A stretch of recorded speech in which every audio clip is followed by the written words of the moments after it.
আজকে রান্না করছি রিঠা মাছ। আমি না মাংসের মতন করে কষিয়েই রান্না করি। তোমরা যদি অন্য কোনো রেসিপি জেনে থাকো অবশ্যই কমেন্ট করে জানিও।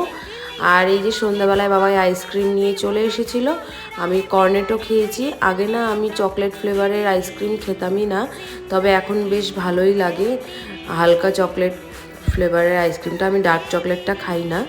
তারপর এই যে সন্ধ্যাবেলায় রেডি হয়ে ওই বাড়ি যাওয়ার জন্য বেরিয়েছি। আর ওই মাম্মাম সামনেই দাঁড়াবে, ওই দেখো বেয়ে বেয়ে উঠে যাচ্ছে। ও সব কিছুতেই এখন ওই এরকম বেয়ে বেয়ে বেয়ে বেয়ে উঠে যায়, দেওয়াল ধরেও উঠে যাচ্ছে।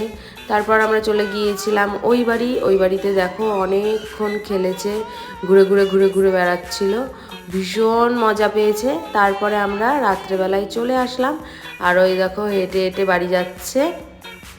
তো আজকের ব্লগটা এইটুকুই, দেখা হচ্ছে নেক্সট ভিডিওতে। ততক্ষণের জন্য বাই।